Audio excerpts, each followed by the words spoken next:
کہ رسول کریم صلی اللہ علیہ وآلہ وسلم نے ارشاد فرمایا، اگر لوگوں کو پتہ چل جائے کہ رمضان میں کیا ہے تو وہ آرزو کریں کہ پورا سال ہی رمضان رہے۔ اتنی برکتیں اور اتنی رحمتیں اللہ نے اس مبارک مہینے کے دامن میں ڈال دی ہیں۔ میں نے جو آپ کے سامنے آیت کریمہ تلاوت کی ہے اس میں بھی اس مفہوم کو بیان فرمایا گیا کہ اے ایمان والو، تمہارے اوپر روزے فرض کیے گئے ہیں جس طرح تم سے پہلوں پہ فرض کیے گئے تھے۔ یا ایھا الذین آمنوا کتب علیکم الصیام کما کتب علی الذین من قبلکم۔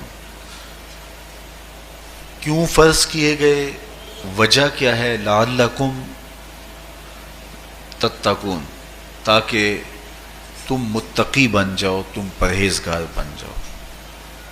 تو روزے کی فرضیت کا نتیجہ تقوی کا حاصل ہونا ہے، اتقاء کی دولت کا نصیب ہونا ہے۔ تو اس آیت کریمہ میں تین چیزیں بیان کی گئی۔ سب سے پہلی، اے ایمان والو، تمہارے اوپر روزے فرض کیے گئے۔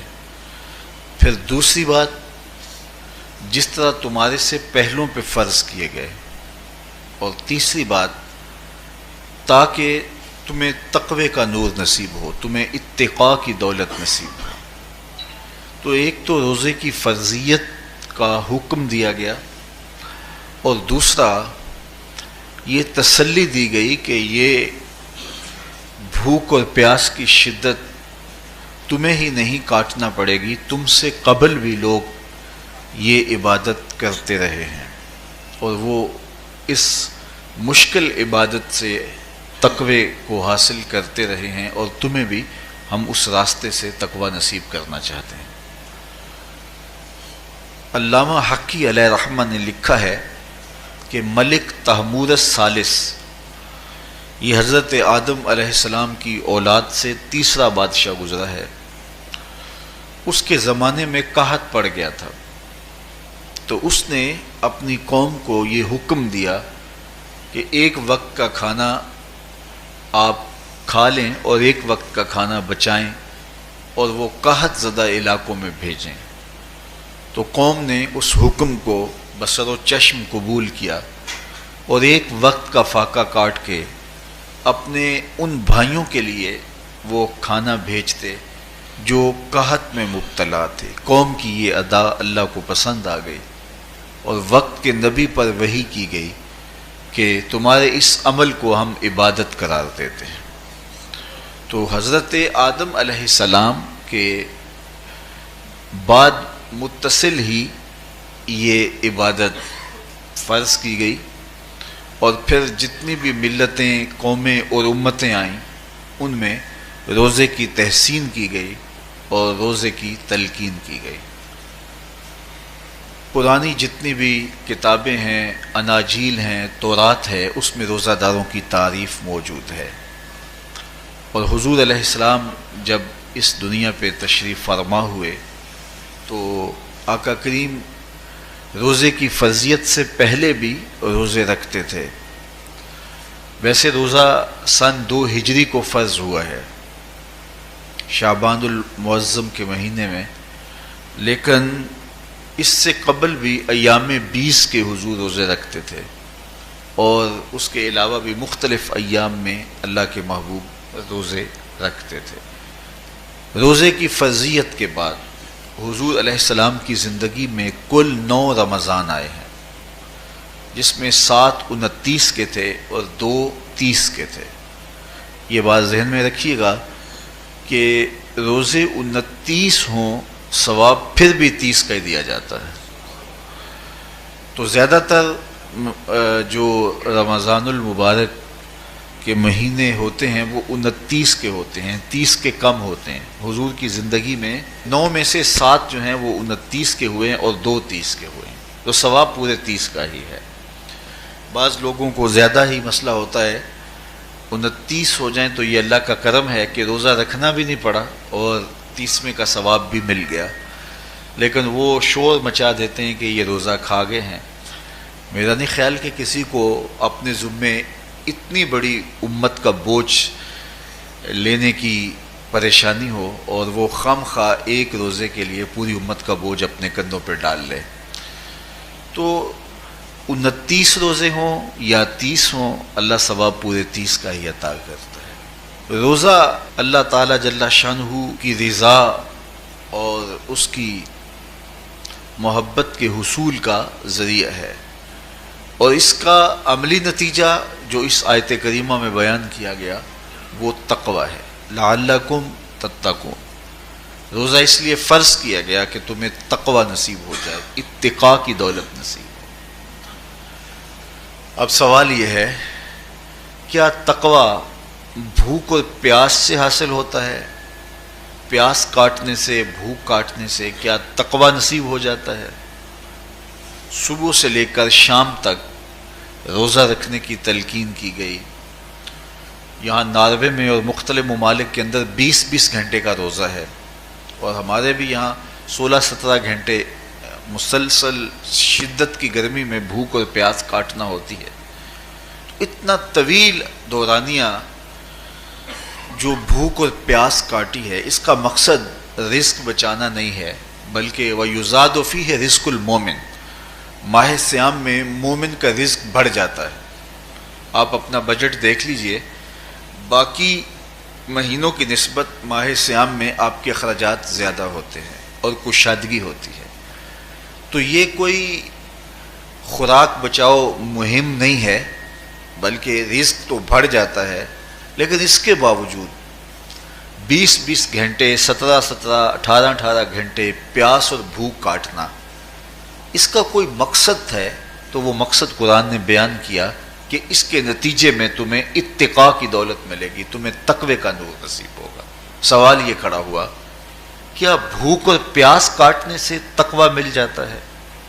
تو اس کو سمجھنے کے لیے ایک مختصر تمہید سمجھنا ہوگی، اور وہ یہ کہ ہمارے 2 دشمن ہیں جو ہمیں جادہ مستقیم سے ہٹانے کے لیے دن رات کوشاں ہیں. ایک شیطان اور دوسرا نفس.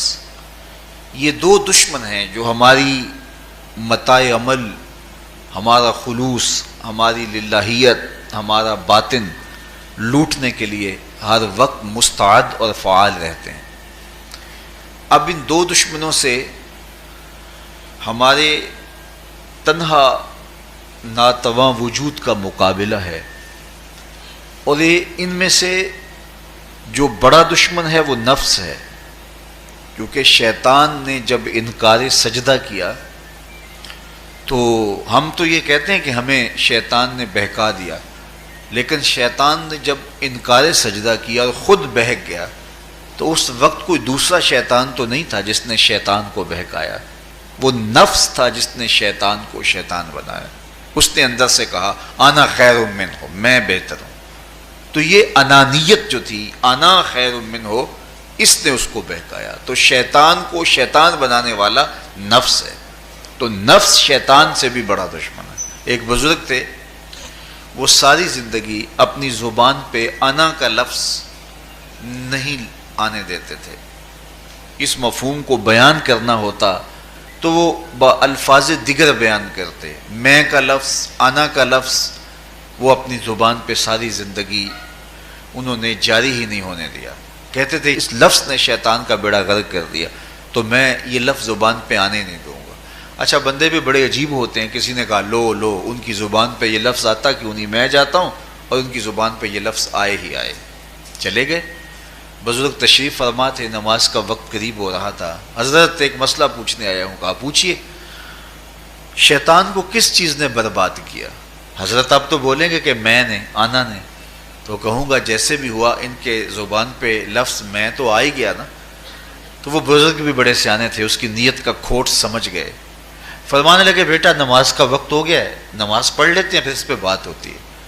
نماز ہوئی، سلام پھرا تو خود ہی فرمانے لگے کسی نے کہا تھا کہ شیطان کو کس چیز نے برباد کیا، جواب دینا چاہ رہا ہوں کس نے پوچھا تھا. جھٹ کھڑا ہو گیا، میں نے. کہا اسی چیز نے اس کا بیڑا غرق کر دیا. تو جو نفس تھا وہ شیطان کو شیطان بنانے والا ہے. تو ہمارے ساتھ نفس بھی لگا ہوا ہے، ہمارے پیچھے شیطان بھی لگا ہوا ہے. شیطان بھی بڑا مکار دشمن ہے، چھوٹا دشمن یہ بھی نہیں ہے۔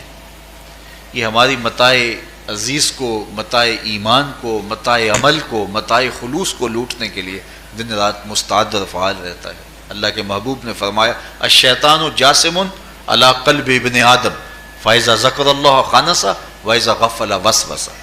شیطان اولاد آدم کے دل پہ قبضہ جما کے بیٹھ جاتا ہے، جب یہ اللہ کا ذکر کرتا ہے تو بھاگ جاتا ہے، اور جب یہ اللہ کے ذکر سے غافل ہوتا ہے تو یہ وسوسہ اندازی کرتا ہے۔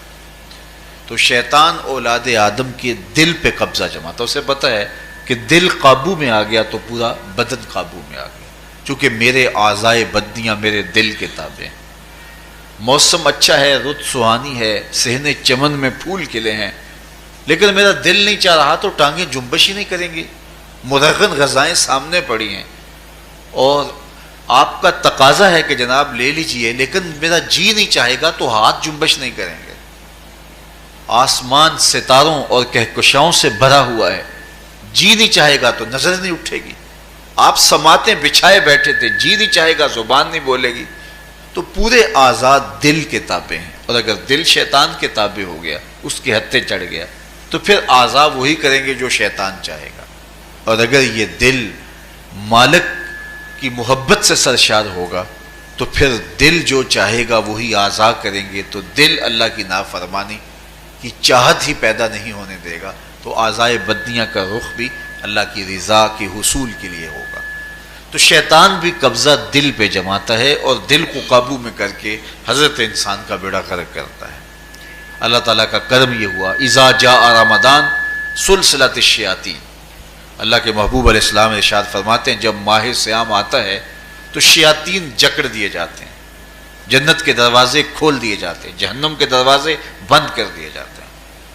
اب ہمارے دو دشمن تھے، ایک نفس اور دوسرا شیطان، دونوں کے مقابلے میں ناتواں اور کمزور جان کو مقابلے میں آنا پڑتا تھا، لیکن جب ماہ صیام آیا، یہ ماہ انور آیا، تو ہمارے دو دشمنوں میں سے ایک دشمن باندھ دیا گیا۔ اب ہمارا مقابلہ صرف ایک دشمن سے رہ گیا۔ دیکھیے ماہ رمضان آتا ہے تو مسجدوں کے در کشادہ ہو جاتے ہیں، لوگوں کا رجحان دین کی طرف ہوتا ہے۔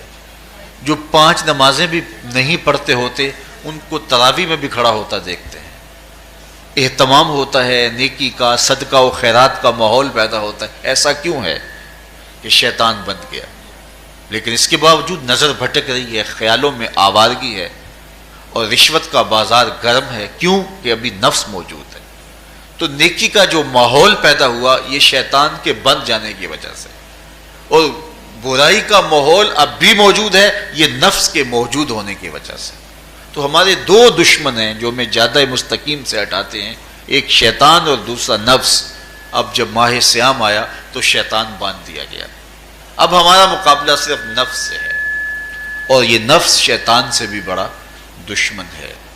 شیطان کو شیطان بنانے والا نفس ہے، اور وہ ہمارے ساتھ جڑا ہوا ہے۔ ماہ صیام میں شیطان تو بند گیا لیکن نفس نہیں بندھا۔ اب ہمیں اپنے نفس کو کمزور کر کے اور اپنی فتح حاصل کرنی ہے اور تقوی کی منزل کو پانا ہے۔ اب شیطان تو اللہ نے باندھ دیا، اب نفس کو کیسے باندھیں؟ تو آئیے نفس کی بندش کیسے ہوگی یہ کسی ایکسپرٹ سے پوچھیں گے کہ یہ کیسے اس کو باندھیں گے، اس کو کیسے قابو میں کریں گے۔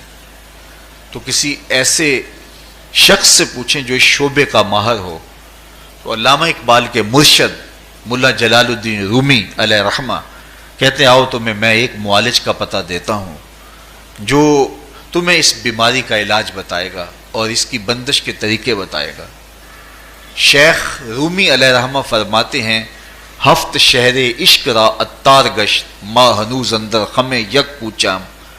عشق کے 7 شہر شیخ فرید الدین اتار گھوم چکے ہیں، اور میرے جیسا شخص عشق کے پہلے شہر کی پہلی گلی کے کونے پہ کھڑا ہے۔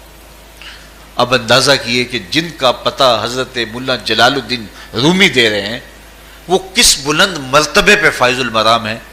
فرمایا کہ وہ عشق کے 7 شہر گھوم چکے ہیں اور میں پہلے شہر کی پہلی گلی کی نکر پہ کھڑا ہوں۔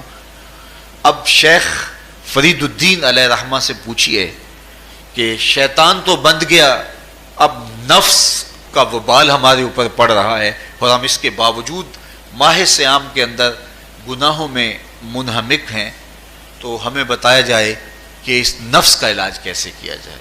ہمیں آپ کا پتہ بتایا گیا ہے۔ تو شیخ فرید الدین عطار بولے، نفس نتواں کشت اللہ باسے چیز، باتو گوئم یاد گیرش اے عزیز۔ نفس نہیں مرتا، لیکن اگر 3 اسلحے تیرے پاس ہوں تو یہ ٹھہر بھی نہیں سکتا۔ وہ 3 اسلحے کون سے ہیں؟ خنجر خاموشی و شمشیر جو، نیزائے تنہائی و ترک ہجو۔ خاموشی کا خنجر، بھوک کی تلوار اور تنہائی کا نیزہ، یہ 3 اسلحے ایسے ہیں، اگر تو یہ لے کر کے نفس پہ ٹوٹ پڑے تو پھر نفس کا مقابلہ تیرے لیے آسان ہوگا۔ خنجر خاموشی، خاموشی کا خنجر، اللہ کے محبوب علیہ السلام نے فرمایا من صامت نجا، جو خاموش ہو گیا وہ نجات پا گیا، کیونکہ انسان کی زندگی کی زیادہ آفتیں اس کی زبان کی وجہ سے ہیں۔ آپ اپنے گناہوں کا اور میں اپنے گناہوں کا اگر احتساب کروں تو ہمیں سب سے زیادہ گناہ زبان کے ملیں گے۔ آنکھیں بھی گناہ کرتی ہیں، ہاتھ بھی گناہ کرتے ہیں، پاؤں بھی گناہ کرتے ہیں، لیکن سب سے زیادہ گناہ زبان کرتی ہے۔ جھوٹ بھی بولتی ہے، غیبت بھی کرتی ہے، شکوہ بھی کرتی ہے، گالی سب و شتم اور کیا کچھ زبان کے گناہ ہیں۔ اسی لیے اللہ کے محبوب نے فرمایا جو تمہارے 2 جبڑوں کے درمیان ہے، یعنی زبان، اور 2 ٹانگوں کے درمیان ہے تمہاری پارسائی کی جگہ، تم ان 2 چیزوں کی مجھے ضمانت دے دو، میں محمد تمہیں جنت کی ضمانت دے دیتا ہوں۔ تو انسان کے سب سے زیادہ گناہ زبان کے ہیں اور اس کی پارسائی کی جگہ کے۔ تو اس لیے میرے حضور نے فرمایا من صمت نجا، جو خاموش ہو گیا وہ نجات پا گیا۔ خنجر خاموشی، خاموشی کا خنجر نفس کشی کا ایک مؤثر ذریعہ ہے۔ اور دوسری بات بشمشیر جو، اور بھوک کی تلوار، تو بھوک سے نفس کا مقابلہ کیا جا سکتا ہے، بھوک کی تلوار سے نفس کا سر کاٹا جا سکتا ہے۔ اللہ کے محبوب کا فرمان سنیے، یا معاشر الشباب من استطاع منکم الباء فلیتزوج فإنہ اغض للبصر واحسن للفرج فمن لم یستطع فعلیہ بالصوم فإنہ لہ وجاء۔ اے جوانوں کے گروہ، تم میں سے اگر کوئی نکاح کرنے کی طاقت رکھتا ہے تو وہ دیر نہ کرے، فی الفور نکاح کر لے، یہ نظر کا اور پارسائی کا محافظ ہے۔ لیکن اگر تم میں سے کوئی نکاح کرنے کی فی الحال پوزیشن میں نہیں ہے تو وہ کثرت کے ساتھ روزے رکھے۔ روزے قاطع شہوات ہیں، تو بھوک سے نفس کو جو ہے وہ روکا جا سکتا ہے، اس کو لگام ڈالی جا سکتی ہے۔ تیسری بات نیزہ تنہائی، تنہائی کا نیزہ، تو فرمایا گیا کہ العافیت فی العزلہ، کہ تنہائی کے اندر ہی عافیت ہے۔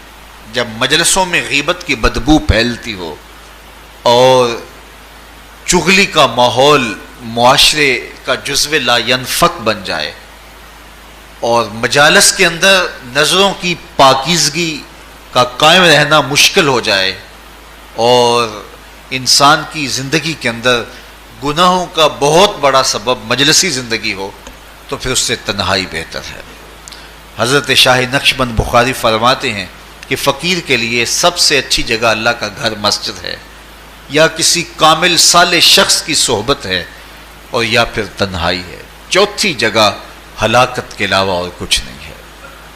ہمیں اپنے کاروبار میں، اپنے معاملات میں، اپنی ملازمتوں میں جانے کی تلقین کی گئی، تو وہاں یہ تلقین کی گئی کہ دیر سے جاؤ جلدی واپس آ جاؤ، اور مسجد میں جاتے ہوئے تلقین کی گئی کہ جلدی جاؤ اور دیر سے واپس آؤ۔ لیکن ہم مسجد کے دروازوں پہ جب دور موجود میں رش دیکھتے ہیں کہ لوگ بہت جلدی نکلنا چاہتے ہیں، حتیٰ کہ کندھوں سے کندھے ٹکرا رہے ہوتے ہیں کہ جلدی سے باہر نکل جائیں، حالانکہ وہ عافیت کی جگہ ہے، 2 منٹ زیادہ بھی ہو جائیں تو کوئی حرج نہیں ہے۔ اور ایسے لوگوں کو بھی نکلنے میں جلدی کرتے ہوئے دیکھا ہے کہ لگتا تو یہ تھا کہ شاید یہ انہوں نے کسی ضروری کام پہ جانا ہے، لیکن باہر نکل کے بازار میں پھٹے پہ بیٹھے تھے اور مسجد سے نکلنے کی جلدی بہت تھی۔ تو مسجد میں جلدی جاؤ اور دیر سے واپس آؤ، اور بازار میں دیر سے جاؤ اور جلدی واپس آؤ، لیکن ہمارے رویے اس کے برعکس ہو گئے۔ تو تنہائی میں عافیت ہے، خاموشی میں عافیت ہے، اور بھوک میں عافیت ہے۔ اور یہ ساری چیزیں روزے میں میسر ہیں۔ فرمایا تم سے اگر کوئی شخص الجھے، بحث کرے، لڑائی کرنا چاہے تو تم اسے کہو انی صائم، میں نے روزہ رکھا ہوا ہے۔ اسی طرح جو ہے وہ روزے سے آپ کو یکسوئی ملے گی، قرآن مجید کی تلاوت کا ماحول ہوگا اور تم بھوک کاٹو گے، اور یہ تینوں چیزیں تمہارے نفس کو کمزور کرنے والی ہیں۔ شیطان بند گیا، نفس کمزور ہو گیا، اور جب نفس کمزور ہو گیا، کمزور ہوتا ہے یہ نفس، مرتا نہیں ہے۔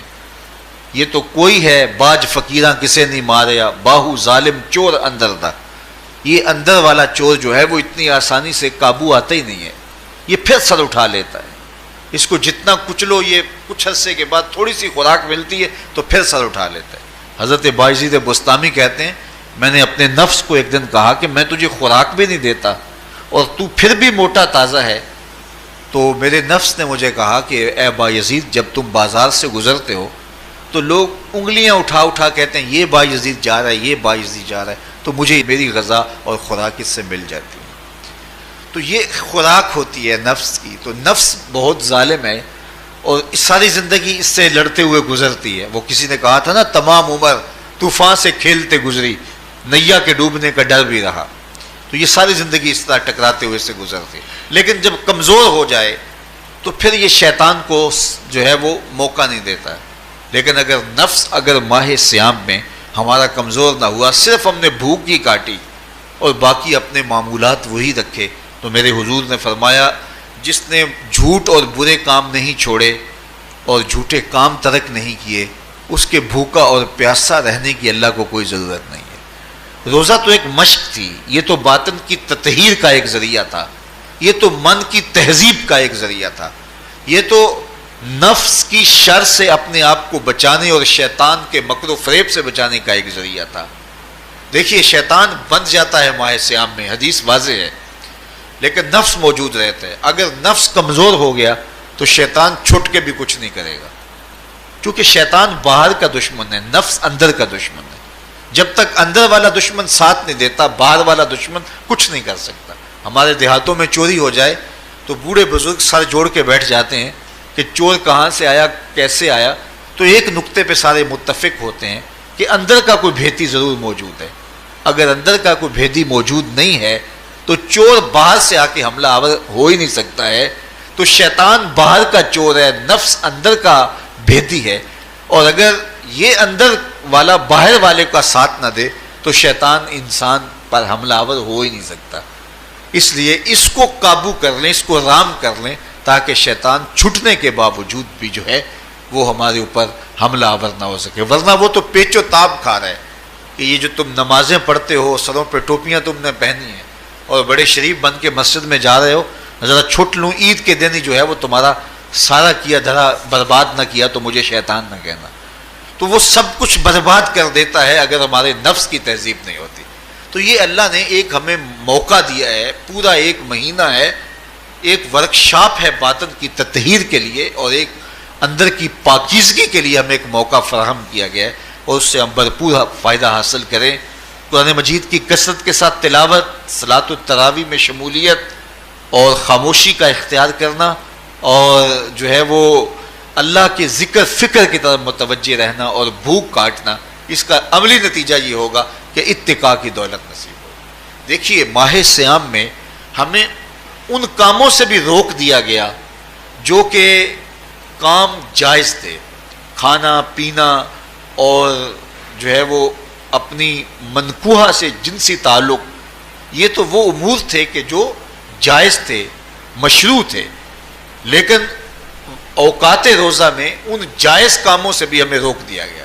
اس فلسفے کو ہمیں سمجھنا ہوگا کہ جو کام شریعت میں جائز تھے، مشروع تھے، روزہ ان سے بھی رک جانے کا نام ہے، اور جو چیزیں شریعت میں جائز ہی نہیں ہیں، جھوٹ بولنا ہے، غیبت کرنا ہے، بد نگاہی ہے اور دیگر برے اعمال ہیں، تو یہ چیزیں تو روزہ نہ بھی ہو پھر بھی ناجائز ہیں۔ تو جو چیزیں جائز تھی روزے میں ان سے بھی منع کر دیا گیا، اور جو چیزیں ناجائز ہیں تو اگر کوئی شخص ان چیزوں سے نہیں رکتا تو پھر اس نے روزہ کیا رکھا۔ ایک بندہ بھوک کاٹتا ہے لیکن جھوٹ بولتا ہے، ایک بندہ پیاس کاٹتا ہے لیکن غیبت کرتا ہے، ایک بندہ صبح سے شام تک نہ کچھ کھاتا ہے نہ کچھ پیتا ہے لیکن رشوت لیتا ہے، پھر مجھے بتائیے اس نے روزہ کیا رکھا؟ روزہ تو ایک مشق تھی کہ جو چیزیں جائز تھی ان سے بھی منع کر دیا گیا، ان سے بھی روک دیا گیا، اور جو ناجائز تھی وہ